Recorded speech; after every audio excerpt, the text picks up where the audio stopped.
So, dear colleagues, good evening again. I would like to thank the organizers for this event, for the opportunity to participate, of course, as all of us.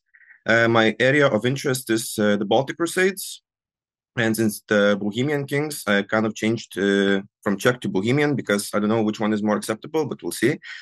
Since the Bohemian Kings were also involved in these crusades, namely Ottokar II and John of Luxembourg, this report will be about them and their journeys to Prussia and Lithuania. In John of Luxembourg's case, to Samogitia, the region, the lowland region. Admittedly, these two kings were not central figures in the larger crusading effort, but there are aspects that I would like to touch that are worth exploring, since during their campaigns to Prussia and Lithuania, they were foreigners in a foreign land with their own ideals and motivations. So they need to be determined, and their role and impact needs to be addressed and analyzed.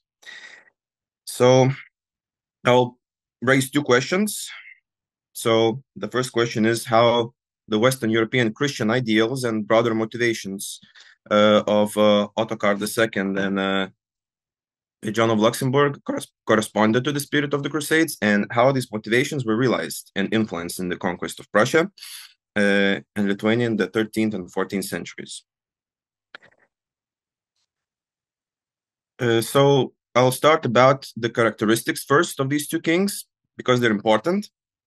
In the Middle Ages, monarchs were expected to be and to act as defenders of the faith, of the Christian faith, to engage in an active struggle against the non-believers. These activities were considered to be core aspects of the medieval monarchic ideal. The duty of the Crusades tended to fall on the shoulders of knightly aristocracy, who had the financial means and the military skills to successfully participate in these crusading expeditions. And indeed, Ottokar II was one of those rulers. The ideal of the Knight King coincided with the idea of a good lord in Western chivalric culture, in the knightly culture. A good knight was a Christian knight fighting against non-believers wherever he could. Fulfilling this duty ensured the knight's position as an honored member in the Christian society. Throughout history, Ottokar II is perceived and depicted as a warrior and a knight. Coinciding with these depictions is the image of a defender of the Christian faith against the pagans. Some sources providing accounts of Ottokar's rule incorporate strongly anti-pagan motives. Ottokar is seen as the only line of defense protecting Christianity against paganism. For example, a text from the early 1270s, Klosterneuburg Annals, presents Ottokar's war against the Hungarian king Stephen V as an anti-pagan campaign, and together with the fact that Ottokar was seen as the defender of the faith against the Mongols, it should be said that Ottokar was a true and knightly king who was perceived as a defender of the faith, even during his lifetime, because the sources are of a similar time period which the king himself lived. Speaking about John of Luxembourg, he was partially educated at the French royal court with Western knightly traditions. He prevailed in the race to the Bohemian throne when the dynasty changed from the Przemyślids to the Luxembourgs. He was incredibly chivalrous, and it is attributed to his role in him participating in many conflicts in Europe at the time, and in his participation in the 100 Years' War on the French side, as well as through his crusading efforts, one of which was into Lithuania, into the lowlands region of Samogitia. On one instance, during the Crusade of 1329, the Grand Master of the Teutonic Order at the time, Werner von Orseln, who accompanied the king, advised the king to kill or resettle the locals captured during the crusade, but the king showed great zeal and faith by converting local peoples instead of killing them. Additionally, John was the greatest supporter of the Teutonic Order in his era, and according to William Urban, was, quote, the contemporary embodiment of a knight errant, unquote. John's support of the order shows his chivalric qualities, since being a supporter of the faith and those who try to convert heathens is one of the main chivalric attributes. So on the left, we can see that both of these kings were zealous Christians, knightly and politically ambitious, which I will touch later. And the question is on the right, how do these characteristics reflect their ambitions and actions in Prussia and Lithuania? Well, it is not easy to explain the motivations of the foreign crusader guests, as we could call them. But according to numerous historians, it can be a mixture of devotional and worldly aims merged in the ideal of Christian chivalry. From the beginning of the Crusades, the Crusaders appreciated Prussia's close proximity to Germany. They were not exhausted by travel as to the Holy Land compared to the Holy Land.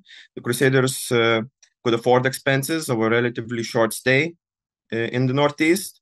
Chivalry, which is closely connected to Christianity, played as an important motivator as well.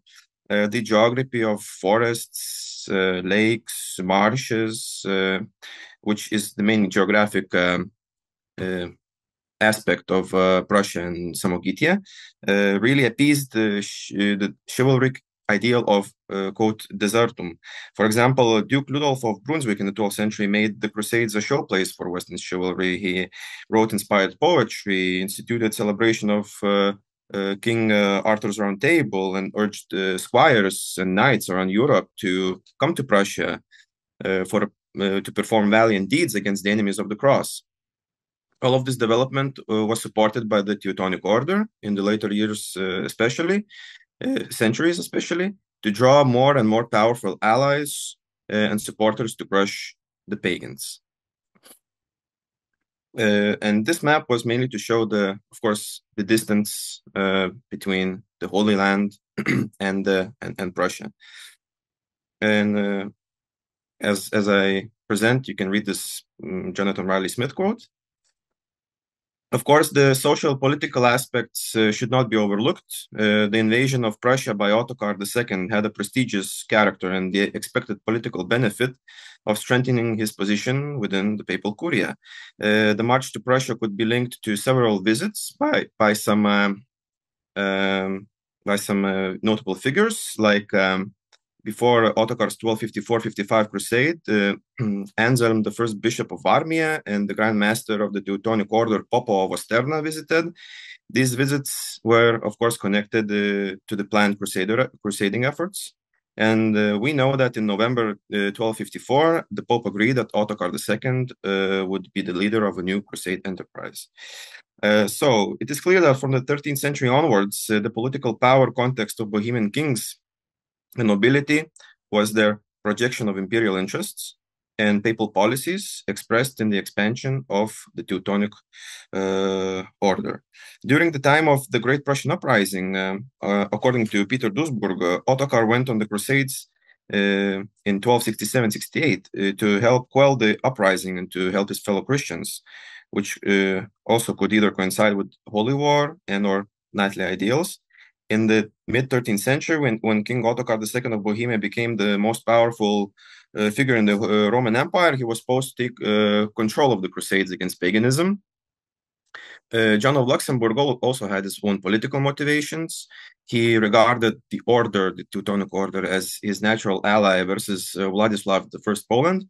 His primary concern was to protect Bohemian interests in Silesia and the order's interest in Pomerelia.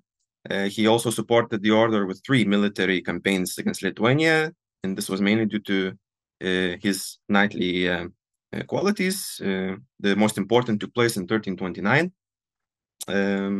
But although, according to Wigand of Marburg, John mediated the peace between the Teutonic Order and Poland because he wanted to attack Lithuania without any distractions. And now we're going to see how these motivations impacted the region of Prussia and Lithuania. It can be understood, the impact can be understood from a few different developments in the Baltic region during and after Ottokar II's crusade to Prussia in 1254 and 1267, and John of Luxembourg's expedition to Samogita in 1329. For the purposes of this presentation, the focus will be set on some motives, some aspects of these crusades. In 1255, Ottokar II took one of the most renowned crusades to Prussia, which resulted in the foundation of Königsberg, the primary gathering point for crusaders on campaign against Lithuanians. The place of Königsberg in this context has a distinct connection to the Holy Wars. When Ottokar paid for the construction of a castle at a Prussian sacred grove called Tumangste during his crusade against the Sambians, which would become, as I said, Königsberg, the center of a chivalric tradition in later centuries. And this tradition held strong into the 15th century. Of course, when the Christianization of Lithuania was ending. This demonstrates that the continued use of the city as a base for expeditions affected how the contemporaries perceived it as a sacred place to their mission on the region. Of course, in the expedition, Ottokar personally baptized some Prussian nobles in the territories he conquered. And of course, he was the godfather himself at the baptism of a more important Prussian who was given the name of Ottokar after him. These examples show us that the Christian faith dominates in the crusade of Ottokar II. The knightly nature of a lord is to support the crusades financially, militarily, in the matters of faith, even before the age of the Raisen, which is the age of the idea of adventure and knightly chivalric spirit, which overshadowed conventional crusading ideology.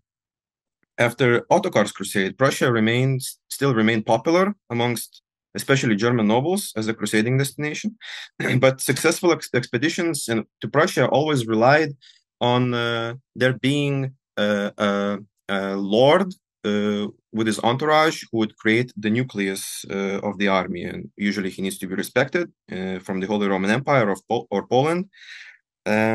But after the death of Ottokar, none was coming until John of Luxembourg. Consequently, the Teutons faced the Great Prussian Uprising in 1260, and the order was unable to repress it with troops on hand. They suffered defeats, and all the Prussian tribes between Vistula and Memel rose up in force. Nadruvians, Calvians, people from Samaland, Barthians, and Jotvingians. Ultimately, in 1275, the order managed to subdue the resistance, making way to crusades into Lithuania. Through this time, in 1267-68, Ottokar II would travel to Prussia a second time to quell this rebellion, to help quell this rebellion, to save fellow Christians. But this time he had bigger plans with Bruno, the Bishop of Olomouc. These plans were more far-reaching and had more to do with the ecclesiastical and political side.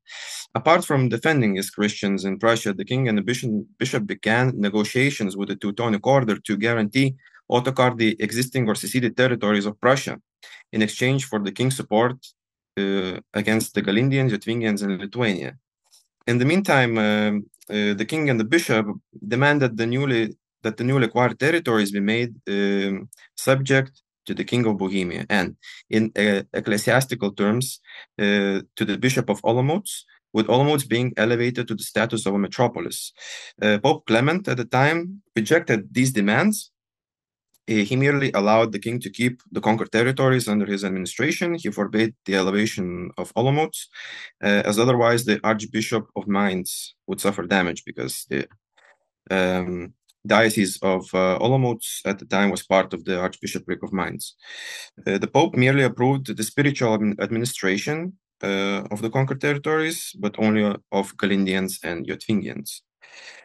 This shows us that the policies of the West between the king and the Pope had a huge impact in the fate of the Baltic tribes, the politics of it. In the time of the 14th century, the Teutons welcomed large armies led by great lords. And during his reign, John of Luxembourg made his mark in Samogitia in 1328-29. He attacked the land with the order with great forces, together with the Silesian Duke and many German and English nobles. According to the author, to the author of the Old French Chronicle, Continuation de Jean de Saint-Victor, it is said that John helped to convert several Saracens, the synonym used to describe pagans. The link between the Crusade and Christianization is in the Baltic also appears in the poem Comfort for a Friend, written by Guillaume de Machaut in 1356-57. He was personally involved in the 1328-29 Crusade. Because at the time he was a courtier of King John. In the poem, Machaut writes that the Bohemian king has led a devastating raid and killed many people, but also offered baptism to a group of 6,000 Lithuanians in a town called Medvogale, which is Medvegal Castle, Lithuanian Medvegalis. According to Peter Duisburg, the Grand Master of the order had 18,000 troops, and they marched towards Lithuania on February the 1st and surrounded the castle. After a long struggle, the defenders of the castle agreed to be baptized to get rid of the aggressors, but later they returned to their own religion. In the same year, John of Luxembourg fought against the army of John of Luxembourg's army, fought against Gediminas' brother Margiris in Samogitia. John's army won, and they proceeded to conquer almost all of Samogitia, although the Teutonic Order was unable to gain a foothold in the territory it occupied. Some of the Samogitians, although forced to accept baptism, sought help from the Teutonic Order itself in order to protect themselves, quote, from the anger of the king, presumably Gediminas, and the army, because they could not save themselves otherwise, unquote. Since the order was unable to provide the necessary support to the Samogitians, they went and back to their old religion. In the words of Wiegand of Marburg, quote, fell back into their original error, like a dog returning to its vomit, unquote.